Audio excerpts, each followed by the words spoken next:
Okay, so today we're going to be removing the inner gearbox cover from here so we can get to all the gears etc in the gearbox and eventually remove the cam plate, which is what in my case all this work is about. So in order to do that, the first thing we have to do is to remove the nut off the end of the main shaft, gearbox main shaft. Now this nut is done up really tight and Loctited, because you really don't want that nut coming undone when you're riding, because it can lock the whole gearbox up and you don't want to know what happens. Okay, so what I've done is I've undone the two-prong tab washer. I've got my 15/16 spanner. This is a deep socket. This is a deep socket. You don't need a deep socket obviously on this one, but obviously I've got the deep one, so that's fine. I'm going to use the cordless impact driver, and then I've just slid the gearbox sprocket back on, done the chain back up and locked the chain. This time I'm locking it in the opposite direction. I can't get to the top of the rear sprocket, so I've locked it on the front sprocket, and I should be able to undo this nut without too much problem. In the past I've had huge problems undoing this nut, and that's why cordless impact driver comes in. Just by the by, if you don't have one of these and you've got a really tight nut like this, generally the best way of removing is a short sharp shock, okay, like with a T-bar with a and then hit it with a lump hammer or something, rather than continuous extended pressure. Okay, they tend to go, it's a short sharp shock tends to loosen things, and that's why if you haven't got Allen keys for the covers and you're using the old, and you've got old crosshead screws and you're trying to get them out, you want to use again an impact driver. I use like a hand, an old hand impact driver with a lump hammer. That short sharp shock will often release those old crosshead screws if they're really tight. Okay, and again, obviously the impact driver itself uses a series of short sharp shocks. That's that rattly sound, because it's giving 100 like shocks a second, and then it frees it. And rather than just going and stopping, because it won't be able to do it, it's just going bang bang bang bang, and then forcing and then breaking the lock on the nut. Okay, right, it's all set up, so let's see if that nut will come off. Okay, here we go. Wish me luck. Maximum torque, yeah. Okay, let's see. Aye, and there it goes, without much fighting back at all. So we've got the nut off, then we're taking off the spacer, sort of ratchet rather. This is the ratchet, and the other side of the ratchet that the kickstart operates on, and that's got a spacer inside it, and then the spring holds it in place. Okay. So, and then the washer behind. So that's all for the kickstart. And there's a lock washer. Where's that gone? Where's my lock? There's a lock tab one that was on the end. Interesting. It's disappeared. Oh, there it is. I didn't see it sitting in the bottom of the gearbox. Okay. So that's free now. So with that nut off, which was much simpler than the first time I ever did it, which took me 3 days, and I had to cut the nut off in the end, but that's another story. With that nut off, we can now remove the rest. We can now loosen the nuts and remove the rest of the casing. And just by the by, one thing I forgot to mention, in order to lock the gearbox main shaft, to undo that, the nut, first of all I've had to put the bike in gear, because I've taken the outer casing off with the bike in neutral, and that's quite easily sorted, because all you need to do is move this quadrant round, because when you move the gear lever, the plungers that are in the outer case, they fit between these teeth and simply move this quadrant round. So using a screwdriver, probably won't work now.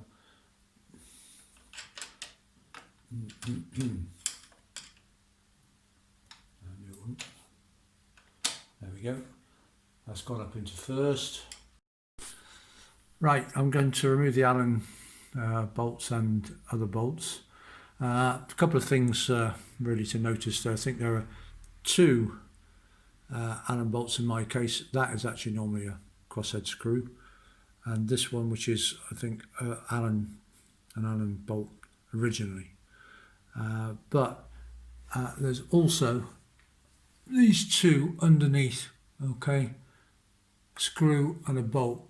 Now don't miss those out. Easy to do. I'm just having a double check to remind myself, but I think those are the four that hold the inner on. Okay, but don't miss those two underneath. Again, easily done. So I'm going to remove all those four, and then we'll have a go at pulling the cover off. Okay, so I removed all the Allen bolts and the nut holding the inner casing in, but as I feared, the casing didn't want to come off. The problem with this is that for a start you've got these through bolts, so you can't waggle the casing, but and the disadvantage is because this joint is in the sort of middle of the engine, you can't heat it up. There's so many wires and cables and paint and so on, there's no way I can get the blowtorch on it to heat that joint up. So basically, I mean, but the advantage is that there are good places to get behind and pull. You can get your fingers behind both sides to pull off. But in my case, it didn't want to know, as I suspected. So I resorted to the mechanics sort of fallback, which is brute force. What I did, you've got this boss here, so I basically got a lump of wood on there, and from the other side I whacked it from the other side until, yeah, sure enough, it's broken. I remember from last time, I've got a tray to catch the remnants of the oil, because of course what I forgot is there's this webbing all the way through the gearbox, so even when you've drained the gearbox, there's still oil sits in the sort of cavities between the webbing. Right, so I've broken the seal, and hopefully the cover will now slide off. I just want to make sure that the lay shaft stays in there. It's just coming, sliding straight off now. So I just want to make sure the lay shaft stays in the box, and also the main shaft. I don't really want them to come out, only because it's just, you've got a load of gears floating around. There we go, it's just sliding off the studs. There we go, inner casing off. Just got, I'm going to put that back on my, that came off, I'm going to put that back on the lay shaft. The reason I didn't want the gears to come off is because I'm going to put them down, store them in order. Because even now, when I look at it, I think, hang on, does that go on first, or does that gear go on second, and so on? And it's all in the manual, it's all in the Triumph Workshop manual, but it's very good, to do it now, rather than just pulling the whole lot out and going, oh, there's loads of gears here. I take them out one at a time, and what I'll do is I'll lay them out and photograph them in order, lay shaft and main shaft, and then I know what's what. Okay, so here we've got the main shaft with the main shaft gears on. This is the lay shaft here, just checking you can see this here. That's the lay shaft, and this is the shaft for the selectors, that has the actual gear selectors that actually move the gears about to engage the gears. And this is the cam plate. Can you see that? I think you can. This big circular disc here. And I think that is the source of my problems. I've got a stiff gear change and I've got a false neutral, and I'm fairly sure that the cam plate is a problem. The problem I've got is that I'm not expecting to find a smoking gun. What that means is I don't think I'm going to find anything broken or anything there. That's the problem. I think everything works. It's just that there's things that are worn in there, and I think the cam plate is maybe bent or it's just worn. I will examine it closely, and I will change it no matter what for a T160 cam plate. The only problem that I'm going to have is that I won't really know if the gearbox is working until I put the whole thing back together and I ride it on the road. But but we'll inspect everything very carefully, all the bearings, all the bushes and so on. We'll go through the whole thing, and the selectors, the cam plate. But for now, we're just still dismantling, so I'm not going to cover that. What I'm going to do now, next, is to slowly remove the gears one at a time. Okay, and just by the by, a couple of things. For a start, I'm sure you know, but this is the oil filter cap, okay, and there's a long oil filter that goes down there. There's a spring in the cap to hold the oil filter in. So if you've been wondering what that is, that's the oil filter. And at either end, just mention it now, we'll obviously be doing this in detail later, but at each end of the lay shaft is this bronze, phosphor bronze thrust washer. And these thrust washers, either end, are held in place actually by this little needle roller bearing. There's also a pin there, but the main thing that holds them in place is the bearing, and the bearing has to protrude from the casing.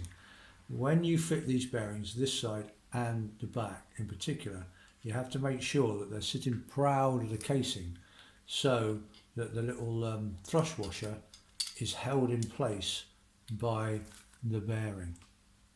Otherwise, that this washer will then move on the lay shaft if it's not held by that bearing, and then it will start wearing the case, it will start spinning, and then you're in all sorts of trouble.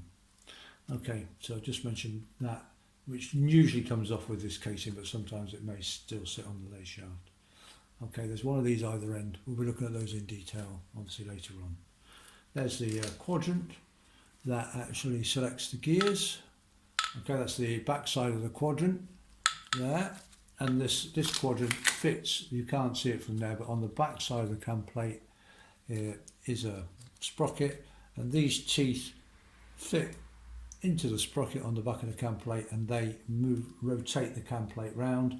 The cam plate then moves the selector forks that are on this shaft, and the selector forks move the gears in and out, and that selects which gears mesh with which gears to choose which gear you're selecting,